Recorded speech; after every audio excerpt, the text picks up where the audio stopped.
datang di channel Tiara Rabbani. Yuk kita belajar ekonomi di sini. Ekonomi itu mudah loh. Tapi sebelumnya, untuk mendukung perkembangan channel ini dan juga agar kalian tidak tertinggal informasi belajar ekonomi dengan mudah, jangan lupa like, subscribe, dan sentuh loncengnya. Here we go. Pada tayangan sebelumnya sudah saya bahas tentang konsep dasar persamaan akuntansi.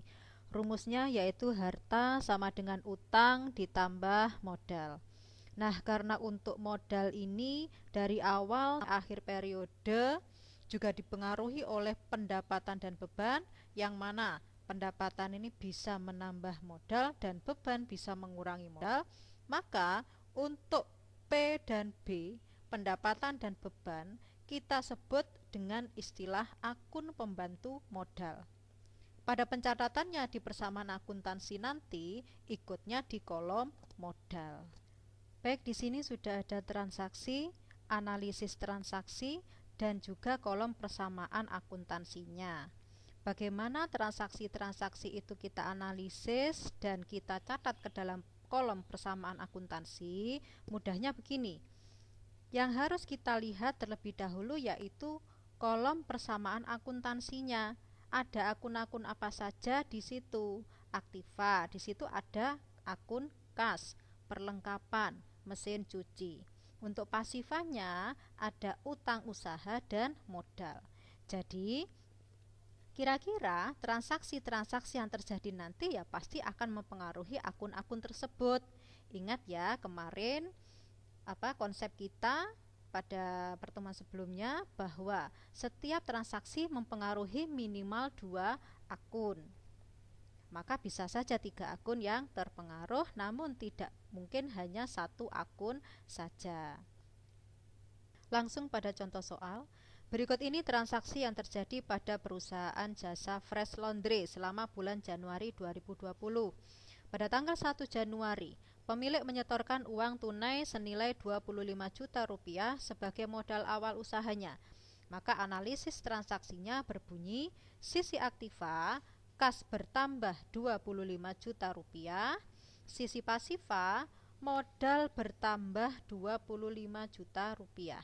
Ingat, kalau mempengaruhi akun modal, jangan lupa berikan keterangan. Karena di sini adalah setoran untuk modal awal, maka kita tulis saja modal awal atau modal pemiliknya namanya siapa. Nah, gitu. Tanggal 4, membeli perlengkapan senilai Rp1.500.000. Tidak ada keterangan secara tunai atau secara kredit, maka kita anggap secara tunai. Maka analisisnya berbunyi, sisi aktiva, kas berkurang Rp1.500.000, kemudian masih tetap di sisi aktiva, perlengkapan bertambah Rp1.500.000. Perhatikan pada analisis kedua ini. Yang terpengaruh ada pada satu sisi saja atau satu ruas saja, yaitu sisi aktiva. Nah, kita lihat tandanya. Satunya min, satunya plus. Dalam jumlah yang sama terpengaruhnya, berarti sudah selesai. Di sisi yang lain pasti tidak akan ada yang terpengaruh. Tanggal 8, membeli mesin cuci senilai 5 juta rupiah secara kredit. Maka dilihat di ruas kiri dulu. Yang terpengaruh yaitu mesin cuci bertambah 5 juta rupiah.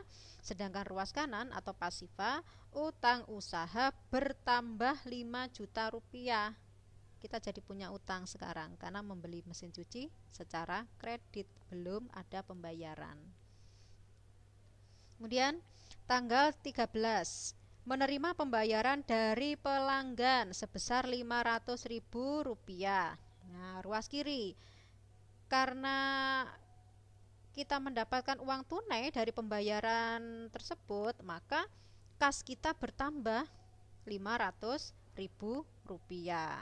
Sedangkan di ruas kanan, karena ini merupakan pendapatan jasa, ingat ya, pendapatan jasa itu merupakan akun pembantu modal, sehingga nanti pencatatannya ikut modal. Sehingga yang ditulis adalah modal bertambah Rp500.000.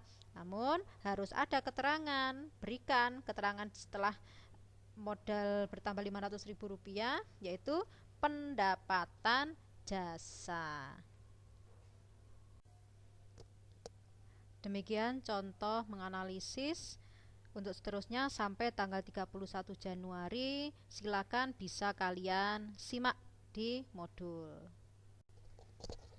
Selanjutnya mencatat ke dalam kolom persamaan akuntansi. Nah, caranya dengan memindahkan saja hasil analisis kita tadi ke dalam kolom persamaan akuntansi. Misal tanggal 1 Januari, yang terpengaruh tadi adalah kas dan modal. Masing-masing bertambah Rp25 juta, maka tinggal kita isikan saja ke dalam kolom kas 25 juta, kolom perlengkapan kosong, mesin cuci kosong, utang usaha masih kosong, modalnya 25 juta. Karena ada keterangan modal awal, maka tuliskan di kolom keterangan modal awal.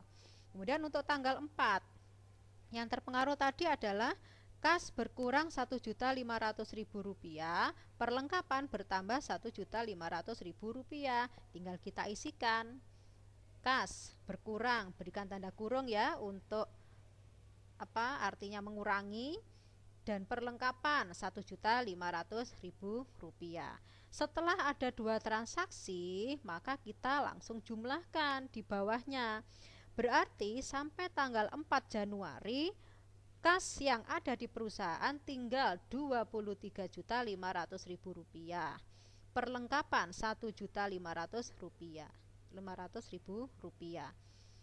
Mesin cuci masih belum ada, utang usaha masih belum ada, modal Rp25 juta. Kemudian tanggal 8 yang terpengaruh, mesin cuci bertambah, utang usaha bertambah, kita isikan ke dalam kolom mesin cuci dan utang usaha masing-masing Rp5 juta.